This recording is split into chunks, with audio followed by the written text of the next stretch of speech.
Rights act 2006 जिसकी implementation बहुत जोरों शोरों से जम्मू कश्मीर में करने की कोशिश की जा रही है। फॉरेस्ट राइट्स एक्ट के तहत जम्मू संभाग और जम्मू कश्मीर में जो फॉरेस्ट लैंड है, जंगलात की जो जमीन है, जो ऑलरेडी अंडर एनक्रोचमेंट है, ऑलरेडी अंडर इलीगल ऑक्यूपेशन है, वो कोट एंड कोट ट्राइबल्स को देने की कोशिश की जा रही है। मैं सबसे पहले कानून के भीतरी प्रोविजंस में जाऊं उससे पहले ये सब जम्मू वासियों को आपके माध्यम से बताना चाहूंगा कि फॉरेस्ट राइट एक्ट के तहत जो फॉरेस्ट लैंड के मालिकाना हक दिए जाते हैं वो केवल उन्हीं स्टेट में उन्हीं ट्राइबल्स को दिए जाते हैं जिन स्टेट्स में पहला फॉरेस्ट विलेजेस रिकॉग्नाइज्ड हो। जम्मू कश्मीर एक ऐसी स्टेट है जहां पे केवल और केवल रेवेन्यू विलेजेस हैं। जम्मू कश्मीर में फॉरेस्ट विलेजेस नहीं है। और दूसरा, उन ट्राइबल्स को दिए जाते हैं जो कई दशकों से, कई समय से उस पर्टिकुलर एरिया में सेटल्ड कल्टीवेशन कर रहे होते हैं, यानी उनकी परमानेंट सेटलमेंट वहां पे होती है। किसी पट्टे के तहत या किसी परमिशन के तहत वो वहां पे रह रहे होते हैं और वहां पे एग्रीकल्चर करके, कल्टीवेशन करके अपना जीवन जापन कर रहे होते हैं। सो सेटल्ड कल्टीवेशन और आपका लाइवलीहुड जो है वो फॉरेस्ट प्रोड्यूस पे डिपेंडेंट होना चाहिए। Then only you qualify for getting ownership under the Forest Rights Act. जैसे महाराष्ट्र में, हिमाचल प्रदेश में, छत्तीसगढ़ में हमारे गोंड्स हैं, भील्स हैं, बहुत सारे ट्राइबल्स हैं जिन्हें कोट एंड कोट आदिवासी की भी संज्ञा दी जाती है, जो वहां के जंगलों में सदियों से रह के उसी की प्रोड्यूस पे डिपेंडेंट है, खाने के लिए, पीने के लिए, रहने के लिए, सब एक्टिविटीज करने के लिए उनके राइट्स रिकॉग्नाइज होते हैं। अब आइए आप जम्मू कश्मीर। जम्मू कश्मीर में केवल और केवल रेवेन्यू विलेजेस रिकॉर्डेड है। जम्मू कश्मीर में कभी भी सरकार ने पट्टे के तहत या किसी परमिशन के तहत किसी को भी फॉरेस्ट की जमीन के मालिकाना हक नहीं दिए। मैं इमीडिएटली अभी आपकी संज्ञान में ये लाना चाहूंगा कि जम्मू कश्मीर में जो भी राइट्स ट्राइबल्स को दिए गए वो ग्रेजिंग राइट्स दिए गए, क्योंकि वो नोमैड्स थे, नोमैडिक पीपल थे, इसलिए उन्हें केवल और केवल ग्रेजिंग राइट्स दिए गए जो डिस्टिंग्विश्ड हैं टिलिंग राइट्स। मान लीजिए जहां पे टिलिंग राइट्स, जोतने के राइट्स दिए हों, वहां पे ये प्रिजम्पशन रहती है कि व्यक्ति एग्रीकल्चर परफॉर्म कर रहा है, उसको वहां पे रहने की जरूरत है, घर बनाने की जरूरत है, परमानेंट हैबिटेशन की जरूरत है, तो टिलिंग राइट्स दिए जाते हैं। Tilling rights as a matter of fact Jammu Kashmir में कभी भी यहाँ के नोमैड्स को नहीं दिए गए, जिनको ट्राइबल्स कहा जाता है। यहाँ के ट्राइबल्स नोमैड्स हैं और इसीलिए फॉरेस्ट राइट एक्ट की जो बेसिक रिक्वायरमेंट्स हैं उसके तहत ऑनरशिप के लिए क्वालिफाई नहीं करते हैं। लेकिन हमने क्या अभी एक ड्रामा देखा यहाँ की यूटी सरकार का कि चिट्ठियां लिखी गई डिप्टी कमिश्नर्स को कि तत्काल प्रभाव से फॉरेस्ट राइट कमिटीज को कॉन्स्टिट्यूट किया जाए, फॉरेस्ट राइट कमिटीज में 2/3 रिप्रेजेंटेशन एसटीज की जाए। और हमने क्या देखा गांव में, विलेज लेवल पे, रेवेन्यू विलेज लेवल पे, जो फॉरेस्ट विलेजेस में होना चाहिए था, जो यहाँ पे एग्जिस्टेंट ही नहीं है, उनको रेवेन्यू विलेज के लेवल पे किया गया और आसपास के रेवेन्यू विलेज के क्षेत्रों के जो एनक्रोचर्स हैं उनको इन कमिटीज में रिप्रेजेंटेशन दी गई। मुझे बताइए ये जो कमिटीज हैं ये आगे जाके क्या रिकमेंडेशंस देंगे? जो भी आवेदन इनके पास ओनरशिप के लिए आएंगे, इन कमिटीज की क्या रिप्रेजेंटेशन होगी?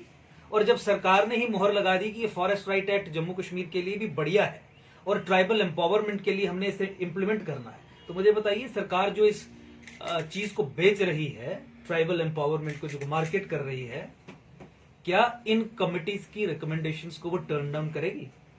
सरकार ने जब इतना माइंड अपना अप्लाई नहीं किया कि किस परिप्रेक्ष्य में फॉरेस्ट राइट एक्ट किसी स्टेट में अप्लाई होता है, ऑनरशिप दी जाती है, तो क्या ऑनरशिप देने के लिए जो स्पेशल कमिटीज कंस्टिट्यूट की जा रही हैं जिसमें 2/3 रिप्रेजेंटेशन ही एसटीज की है, जो अपने फेवर में ही डिसीजंस लेंगे, क्या उसकी रिकमेंडेशंस को टर्न डाउन कर पाएगी? वोट बैंक और अपीजमेंट की पॉलिसी के चलते जम्मू की डेमोग्राफी के ऊपर एक और बड़ा ये असॉल्ट है।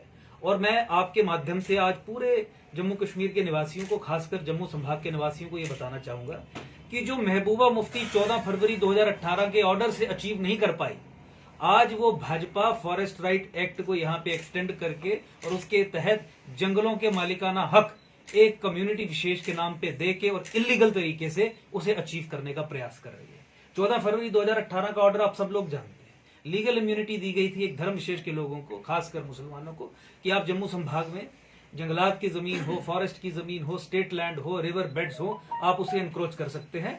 डीसीज और एसएसपी को निर्देश दे दिए गए थे कि आप इनके खिलाफ कोई कार्रवाई नहीं करेंगे। किसी कोर्ट से अगर ऑर्डर आएगा इन्हें बाहर निकालने का, तो आप पुलिस असिस्टेंस प्रोवाइड नहीं करेंगे ऐसी कोई भी एविक्शन एक्टिविटी को कैरी आउट करने के लिए। उस 14 फरवरी 2018 के ऑर्डर को पहली बार एकजुट जम्मू के माध्यम से मैंने स्वयं पब्लिक डोमेन में लाया और उस क्लासिफाइड डॉक्यूमेंट की धज्जियां उठाई और उस प्रोसेस को रुकवाया। आज उसी प्रोसेस को, जिसको हमने कई वर्ष पहले रुकवाया था, यहाँ की भाजपा सरकार और भाजपा अपॉइंटेड एलजी एडमिनिस्ट्रेशन उस प्रोसेस को उसके लॉजिकल और आगे के कंक्लूजन तक लेके जा रही है। हम रोशनी एक्ट के खिलाफ लड़े, जिससे जम्मू की डेमोग्राफी को चेंज करने का प्रयास किया गया। हम 14 फरवरी 2018 के ऑर्डर के खिलाफ लड़े, जिससे जम्मू संभाग की डेमोग्राफी को काफी हद तक चेंज कर दिया गया। रोहिंग्याज और बांग्लादेशीज की सेटलमेंट्स के खिलाफ लड़े, जिससे जम्मू की डेमोग्राफी को चेंज करने के लिए और इसे हिंदू माइनॉरिटी क्षेत्र बनाने के लिए प्रयास किए गए। हम हमारी रिवर बेड्स पे हुई इंक्रोचमेंट्स के खिलाफ लड़े, हम हमारे जंगलात की जमीनों पे हुई इंक्रोचमेंट्स के खिलाफ लड़े। और आज आपने एक कानून लाया, जिस कानून के तहत जम्मू कश्मीर के ट्राइबल्स ऐतिहासिक कारणों के कारण, फॉर हिस्टोरिकल रीजन, क्वालिफाई नहीं करते और आप उन्हें एनक्रोच्ड फॉरेस्ट लैंड्स ओनरशिप में देंगे और जम्मू की डेमोग्राफी की जो चेंज की जो रफ्तार है उसमें बढ़ोतरी करवाएंगे। क्या ये जम्मू के लोगों के खिलाफ एक ट्रीजन का एक्ट नहीं है इस सरकार का? क्या ये नेशनल इंटरेस्ट को कॉम्प्रोमाइज करने वाली सिचुएशन नहीं है? हम पिछले कई वर्षों से देख रहे हैं कि वो सब स्कीम्स जो पाकिस्तान की आईएसआई चाहेगी कि जम्मू कश्मीर में डिप्लॉय की जाए, इंप्लीमेंट की जाए, वो भारत सरकार ही यहां पे इंप्लीमेंट और डिप्लॉय कर रही है। यानी भारत सरकार ही आईएसआई का काम जम्मू कश्मीर में कर रही है, जम्मू कश्मीर को ना केवल कमजोर बना के, बल्कि इसे एक ऐसा क्षेत्र बना के जहां पे माइनॉरिटीज, नॉन मुस्लिम्स, उनका जीना दूभर हो जाए। तो मैं आपके माध्यम से फॉरेस्ट राइट एक्ट की इंप्लीमेंटेशन की मुखालफत करता हूं। ये बताना चाहता हूं सरकार को कि एकजुट जम्मू इस इलीगल इंप्लीमेंटेशन के खिलाफ है। इससे पूर्व में भी जब जब प्राइवेट मेंबर बिल्स भी लेजिस्लेटिव असेंबली में इंट्रोड्यूस किए गए कि ये एक्ट को एक्सटेंड जम्मू कश्मीर में किया जाए, आप जानते हैं उस समय के फॉरेस्ट डिपार्टमेंट ने क्या क्या रिकमेंडेशंस दी। इस सरकार ने इस कानून को नोटिफाई करने से पहले क्या उन रिकमेंडेशंस को नहीं पढ़ा? उन रिकमेंडेशंस में क्या क्या तथ्य सामने लाए गए हैं, क्या उन्होंने नहीं पढ़ा? यहाँ के ट्राइबल्स एग्रीकल्चरल लैंड्स ओन करते हैं, टाउन्स में, विलेजेस में, स्टोन क्रशर्स हैं, बिजनेसेस हैं, ट्रांसपोर्ट में बिजनेसेस हैं। आप उन्हें कंपेयर कर रहे हैं छत्तीसगढ़, महाराष्ट्र, हिमाचल के उन ट्राइबल्स के साथ जिन्होंने दुनिया ही नहीं देखी और जिनकी प्रोटेक्शन के लिए कॉन्स्टिट्यूशनल प्रोविजंस हैं। और आप जम्मू की पिक्यूलियर डेमोग्राफिक चेंज के प्रोसेस को कंडोन करते हुए, ओवरलुक करते हुए, एक ओवर सिंपलिस्टिक व्यू, केवल वोट बैंक पॉलिटिक्स और अपीजमेंट के चलते उसे आपने यहाँ पे फॉरेस्ट राइट एक्ट की इंप्लीमेंटेशन के रूप में यहाँ पे डिप्लॉय कर दिया। रिपोर्ट्स में पढ़ रहा था कि किस तरीके से 66% कम से कम area Jammu Kashmir being a hill state under forest होना चाहिए अगर आपको सस्टेनेबल डेवलपमेंट के गोल्स अचीव करने हैं या कायदे से आपको जीवन यापन आपने करना है। गवर्नमेंट रिपोर्ट्स के हिसाब से वो केवल 19.9% है, यानी 20%। रिक्वायरमेंट है 66% की, फॉरेस्ट एरिया के अंडर केवल 20% है।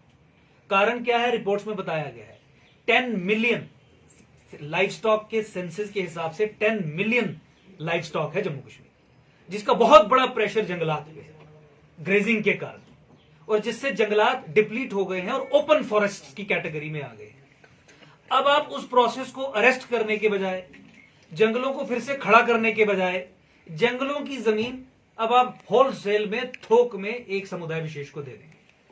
तो जम्मू की डेमोग्राफी और जम्मू कश्मीर की इकोलॉजी के ऊपर यह आघात है इस इग्नोरेंट, ब्रूटल और सेल्फ राइटियस यूटी एडमिनिस्ट्रेशन का।